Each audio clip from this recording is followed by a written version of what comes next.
Well, guys, it's now time for my Week 7 picks of the 2021 NFL season. Of course, last week, oh god, 8-6. You know what's sad?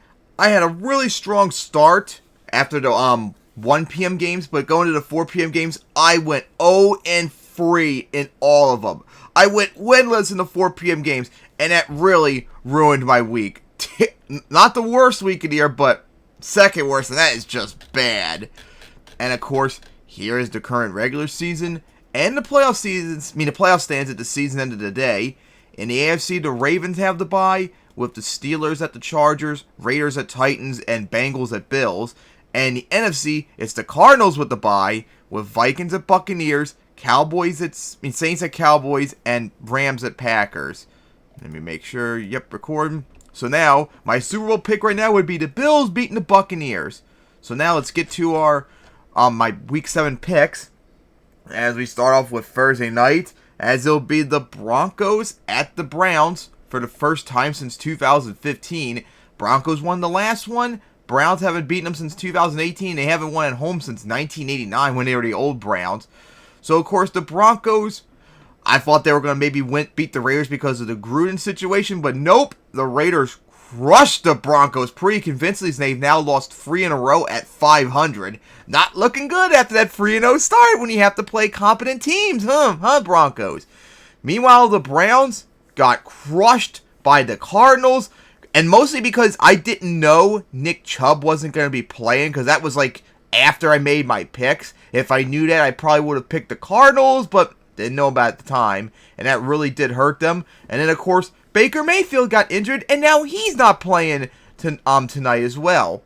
But despite Baker not playing, I think the Browns should have this. I mean, you better hope you got this, because you should not be losing to the Broncos even without Baker. And, of course, whoever wins this right now tonight will have the 7th seed in the AFC, so they would be in the playoffs at that moment. Alright, so then we get to the 1 p.m. games. Starting off with the Panthers at the Giants for the first time since 2015. As the Panthers won the last 3. The Giants haven't beaten them since that Thursday night destruction they gave in 2012.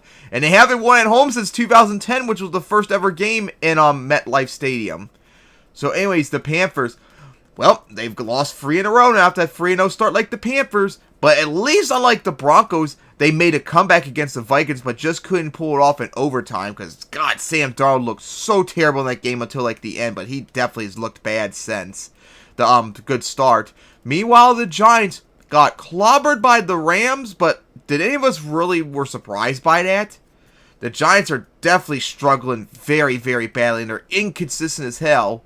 And Panthers, you know, the Giants are very bad, and you know what that means. You should have no trouble getting a win, but some reason I don't really trust you against the Giants. I have a funny feeling that they might beat you, but I'm still going to pick the Panthers. Alright, then it's the Jets at the Patriots. As the Patriots won the last 11, the Jets haven't beaten them since 2015, and they haven't beaten them since Favre with them beat them in New Foxborough in 2008 on that Thursday night game. So the Jets, of course, are off their bye after they lost the Falcons, as their offensive stats look very terrible. Their defensive stats look very elite, but of course, remember, inflated and deflated because of the bye, most likely.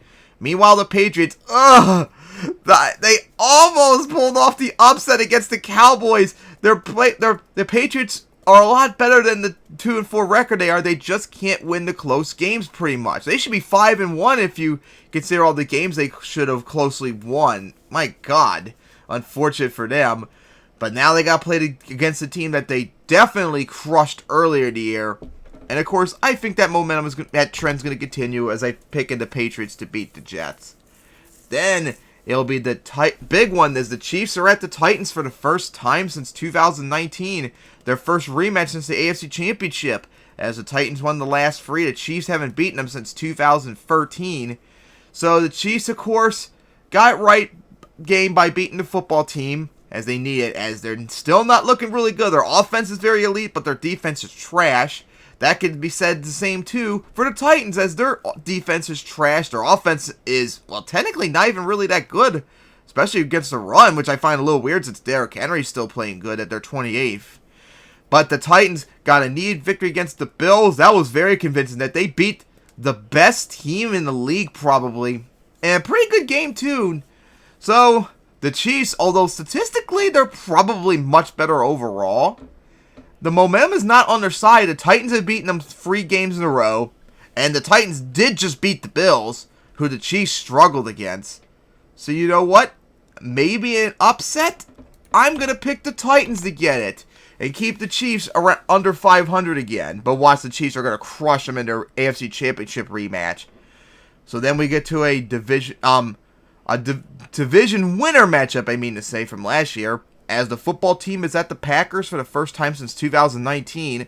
The football team hasn't beaten them since 2018. And the last time they won in Lambeau was 1988, when the Packers have the current win streak right now.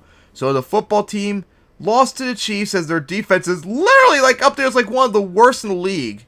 Their defense has did a massive 180 from last year. And then they got to play the Packers, who beat the Bears last week.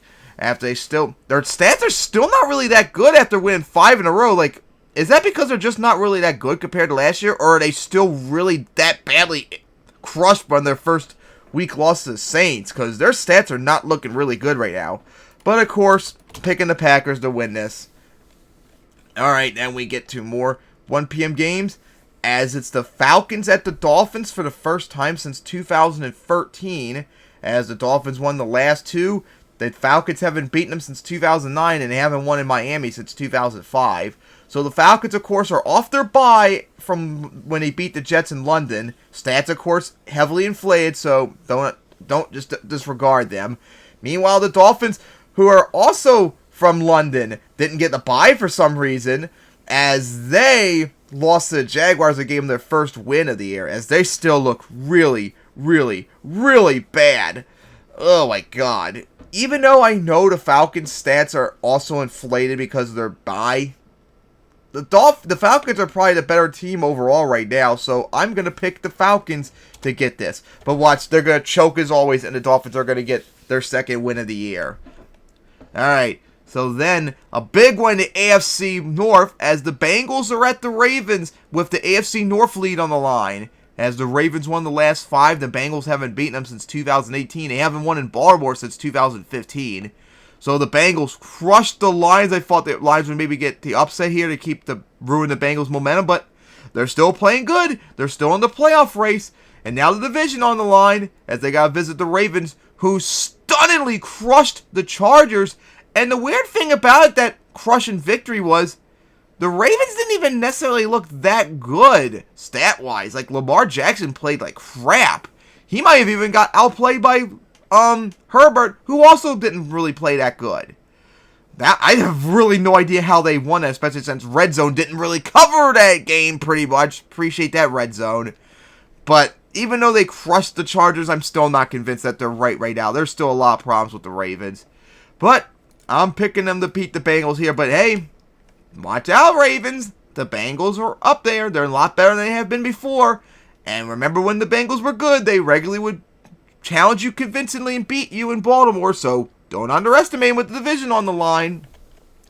Alright, then we get to the 4 p.m. games, as we start off with the Lions at the Rams for the first time since 2015, as the Lions try to avoid 0-7 for the first time since 2008. The Rams won the last one. The Lions haven't beaten them since 2016, and they haven't won in LA since 1993, and I kid you not, if they beat the Rams on Sunday, it will be the literal 28th anniversary when they last beat the Rams in LA. Kid you not.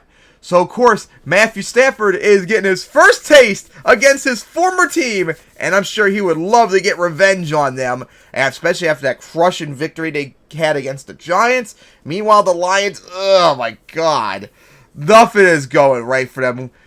The Lions are just being the Lions. You'd think that they maybe would pull off an upset against the Bengals, but nope, they got crushed. And now they got to play against a very good Rams team, against a very vengeful Matthew Stafford, most likely. Nah, picking the Rams for this one. Then it's the Eagles at the Raiders for the first time since 2013. The Eagles won the last 4. The Raiders haven't beaten them since 2001 and 1995 when they last hosted them. So, of course, the Eagles actually had a competitive game against the Buccaneers near the end of it, but they just couldn't pull it off.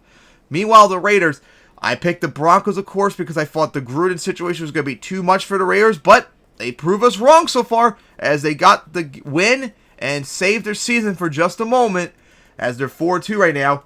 But now, of course, you got to take the Eagles seriously. Not only have they beaten you 4 times in a row now, but this Eagles team's weird. Like, I still get like a 2013 vibe with this team. Like, they might still get a winning season out of this. Like, they really are getting me that vibe still. But, against probably my better judgment, I'm still going to pick the Raiders for this one. Then, it's the Texans at the Cardinals for the first time since 2013, as the Cardinals try to go 7-0 for the first time since 1974. The Texans won the last one. The Cardinals haven't beaten them since 2013, and the Lions have never beaten the Cardinals in Glendale. So, of course, this is going to be the revenge game for both J.J. Watt and DeAndre Hopkins against their former team, as the Texans got crushed by the Colts, as they really are looking like one of the worst teams in the league. The Cardinals, very convincing victory against the Browns. They have like one of the elite offenses in the league. Their defense still has a lot of work to do. But, of course, when you're playing one of the worst teams in the league, you got to pick the Cardinals for this one. Then it's a big one, the NFC playoff picture, as the Bears are at the Buccaneers, as this is the... No, it's not the fifth. Multiple year in a row they play each other. Second year in a row, though, they play each other. As the Bears won the last 2, the Buccaneers haven't beaten them since 2017, and the Bears haven't won in Tampa since 2015. So the Bears, of course, stats look terrible, really bad, and they lost to the Packers as they still hang in there at 3-3, though, only missing out on the playoffs by a tiebreaker at the moment.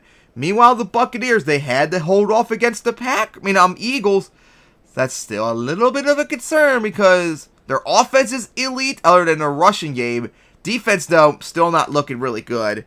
And, of course, the rematch from the Thursday night game last year. Yo, Brady, make sure you know you're on 4th down this time. But I'm still picking the Buccaneers for this one. But, come on, don't lose to the Bears. They shouldn't even be 3-3 for crying out loud. Don't let them get above 500 again. Alright, then it's Sunday night. As a game that should not have even been picked in the first place, especially now they have losing records, as the Colts are at the 49ers for the first time since 2013. The Colts won the last 4. The 49ers haven't beaten them since 2001, and they haven't won in San Francisco since 1998. I don't know how 88 got up there. So, of course, the Colts crushed the Texans, as their stats are starting to even out a little bit around average, which they need really badly to keep up with the Titans. Meanwhile, the 49ers are on their bye after last week where they lost to the Seahawks in a close... No, not the Seahawks. It was the Cardinals. They lost in a defensive struggle. As no idea if Trey Lance is starting, since I forgot to mention that last time around since he was starting. Oh boy, this can go either way with these two teams. I could see either one of them winning. But right now, I'm thinking the Colts are going to have the momentum to get the win right there. They've played much better the last few weeks. The 49ers have lost 3 in a row, even though they were all close. It's just not looking right for them right now. But I'm picking the Colts for this, but don't underestimate the 49ers. Then we finally get to Monday night, which is the Saints at the Seahawks for the first time since 2019. As the Saints won the last 2, the Seahawks haven't beaten them since that crushing Monday night victory in 2013. And the Saints haven't won in Seattle since... Actually, that's incorrect. They last did beat them in 2019. So, that was incorrect in my report. Last time they won in Seattle was 2019. So, the Saints are on their bye. Came off their bye after they beat the football team. Stats are heavily inflated because of the bye, as they continue their up, down, win, lose, win. So, the Seahawks, of course, lost to the Steelers in overtime, as they actually played pretty competitively during that game without Russell Wilson. If they had him, they would have won. Of course, that shows, Steelers, maybe you're back to not playing good against teams you should be beaten easily. So, of course, Saints, don't underestimate the Seahawks, especially when you have your win-loss streak going, because this week would indicate a loss for you. But you know what? With the Seahawks struggling without Wilson most likely, I'm going to pick the Saints to get this, but I won't be surprised if the Seahawks get the win. Alright, so those are my picks for Week 7. I cannot wait for Broncos at Browns tonight, so my picks are Browns over Broncos, Panthers over the Giants, Patriots over Jets, Titans over Chiefs, Packers over the football team, Falcons over the Dolphins, Ravens over the Bengals, Rams over the Lions, Raiders over the Eagles, Cardinals over the Texans, Buccaneers over the Bears, Colts over the 49ers, and Saints over the Seahawks. So see you guys next time for Week